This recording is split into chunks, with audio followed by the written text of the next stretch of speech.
Healing is beautiful असं आपण अनेकांकडून ऐकतो. आपणही अनेकांना असं बोलतो. पण त्या हिलिंगच्या आधीच्या वेदना, समस्या, प्रश्न, संकट अशा अनेक गोष्टी असतात ज्या आपल्याला फारशा माहीत नसतात. नेहा पेंडसे आणि सिद्धार्थ मेनन ही दोघंही अशीच काहीशी कथा घेऊन आपल्यासमोर येतात. जून या त्यांच्या आगामी सिनेमामध्ये एक आगळी वेगळी कथा मांडण्याचा त्यांनी प्रयत्न केला.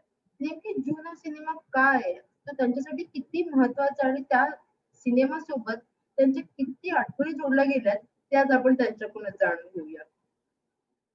जून मध्ये जून येतोय आणि त्याच्यामध्ये ट्रेलर मध्ये मी असं पाहिलं की औरंगाबादची सफर घडते.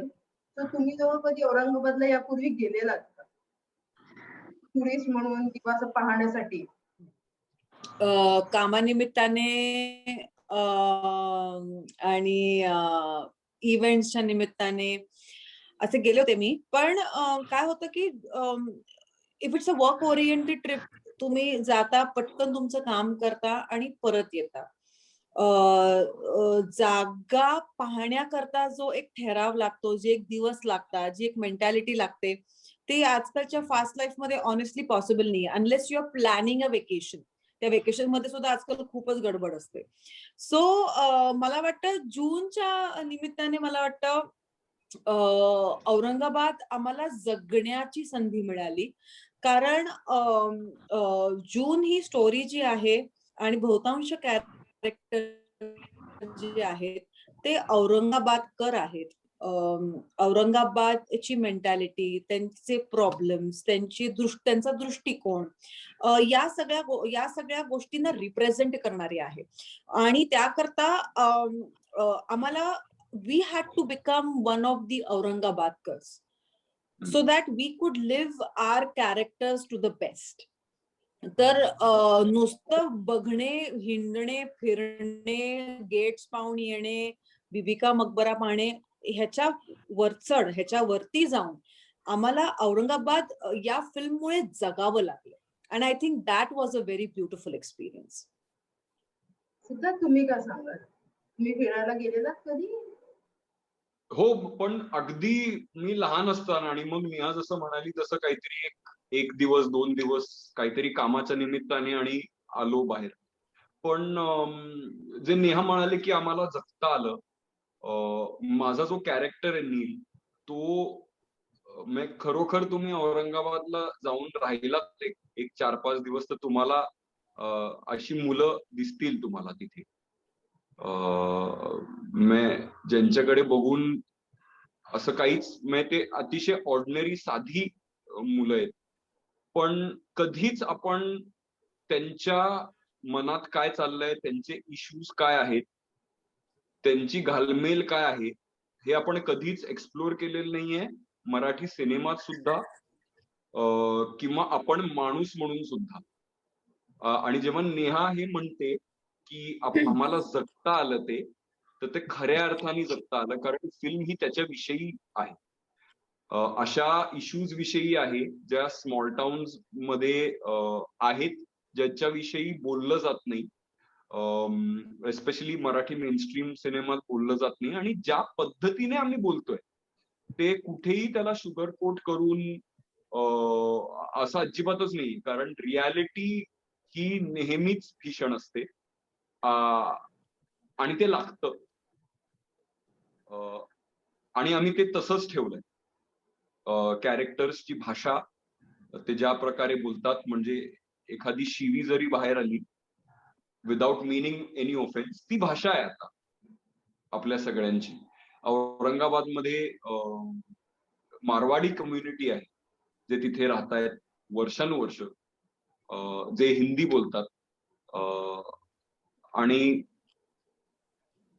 इतकं ऑर्गॅनिक स्पेस मध्ये आम्ही ते सगळं ठेवलंय, राईट फ्रॉम रायटिंग. कारण निखिल हा औरंगाबादचाच आहे आणि ही गोष्ट त्याच्यातून आली ही गोष्ट. खूप वर्षानंतर म्हणजे फार असे मोजके दिग्दर्शक आहेत मराठीमध्ये जे ग्रामीण भागाच्या विषयांना हात घालतात अशा पद्धतीने. तर मेन स्ट्रीम मध्ये पण अशा पद्धतीने एक विषयाला हात घालणं हे तुम्हाला थोडं रिस्क नाही का वाटलं? कारण की शेवटी त्या सिनेमांकडे बघण्याचं हे अशा पद्धतीने असतं अनेकांचं मत, की हा कल्ट सिनेमा आहे किंवा त्या पद्धतीने न ठेवता त्याला मेनस्ट्रीम मध्ये ठेवण्यासाठीचं काही विशेष काम त्याच्यावरती केलं गेलं का? No problem.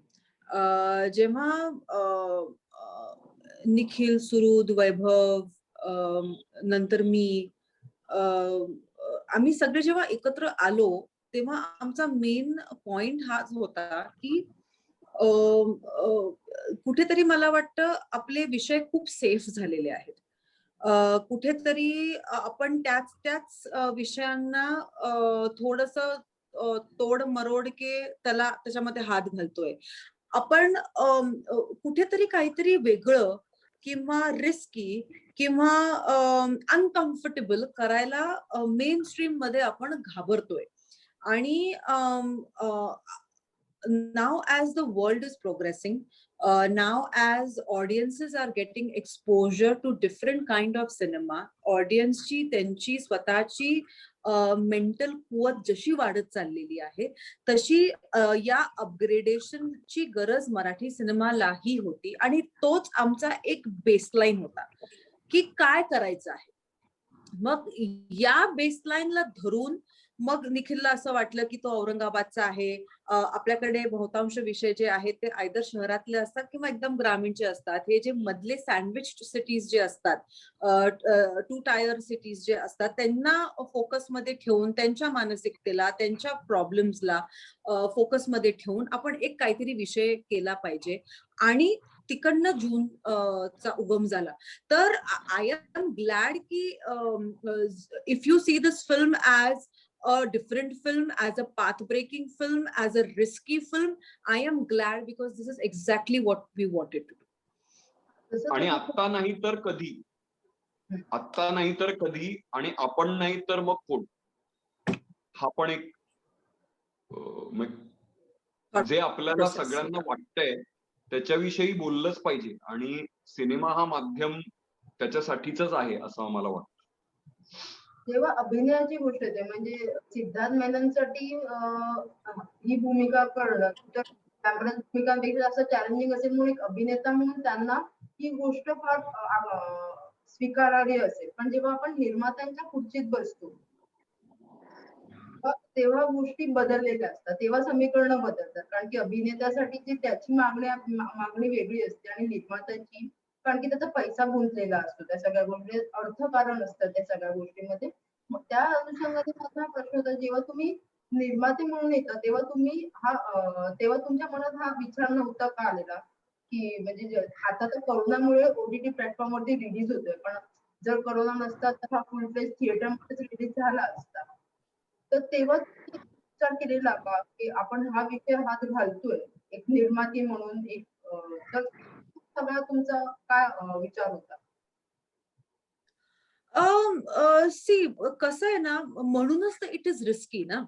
जर टिपिकल विषय घेऊन जर कमर्शियल फिल्मच करायची असती तर मग इतकं थॉट प्रोसेस त्याच्यामध्ये नसतं की हा चला सर्वसाधारणपणे काय लोकांना पाहायला आवडतंय किंवा विकायला काय जास्त सोपं पडतंय हे आपण बघूया आणि मग फिल्म बनवूया. पण द फॅक्ट की आम्ही सगळे एकत्र येताना आमचा पहिला बेसलाईनच हा होता की आपण काहीतरी वेगळं करायचंय. ऍट द सेम टाइम आपल्याला त्याचे कमर्शियल ऍस्पेक्ट सुद्धा सांभाळून ठेवायचे. आणि I will not deny the fact की हे रिस्की आहे. पण लाईक सिद्धार्थ सेड, अभी नहीं तो कब और हम नहीं तो कौन. तर when you want to do something different you have to take a risk, you have to. आणि तीच तर मजा आहे. नाहीतर मग ऑलरेडी जे डिफाईन्ड पाथ्स आहेत त्याच्यावर तर सगळेच चालतायत. then what's the whole, then what are you doing different, then how are you different? It's a part and parcel, and I think we were ready for it. Siddharth, जेव्हा तुमच्याकडे ही भूमिका तुम्हाला विचारण्यात आलेली तेव्हा तेव्हा पहिली रिॲक्शन काय होती? किंवा तुम्ही स्क्रिप्ट वाचलं किंवा तुमचं पहिलं स्क्रिप्टिंगचं रीडिंग झालं आणि त्या सगळ्या गोष्टी, तर तुमच्या डोक्यात पहिल्यांदा काय होतं की जेव्हा मला फोन आला आणि मी गेलो तेव्हा पहिल्यांदा मी अख्खी स्क्रिप्ट नव्हती वाचली, मी 2 सीन वाचले होते फक्त. हा 2 सीन वाचले आणि सुहृद, वैभव, निखिल तिथे होते. नेहा तू होतीस का तेव्हा? नाही, मी नव्हते. हा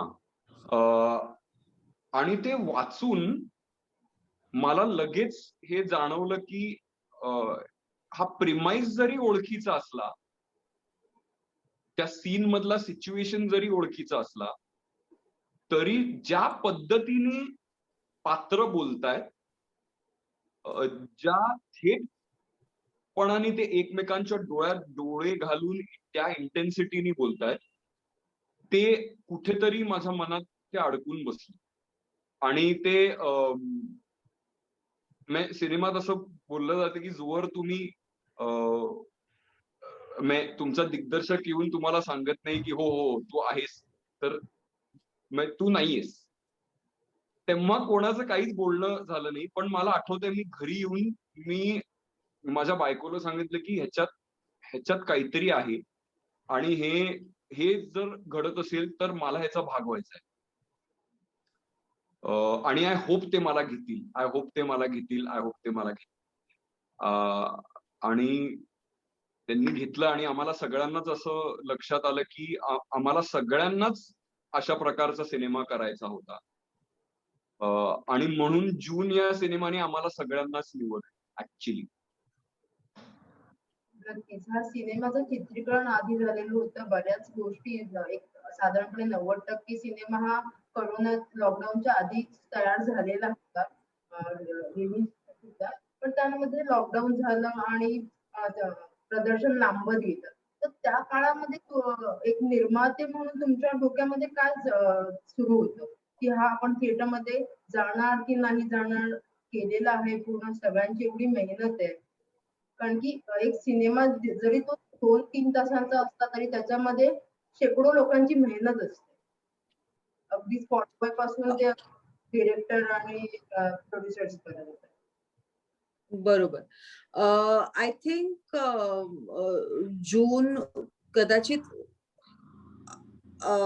must be one of those rare films ज्याचं जवळजवळ अख्खं प्रोडक्शन, पोस्ट प्रोडक्शन जे आहे ते पॅन्डेमिकच्या लॉकडाऊन मध्ये झालेलं आहे. म्हणजे आणि hats off to the entire team.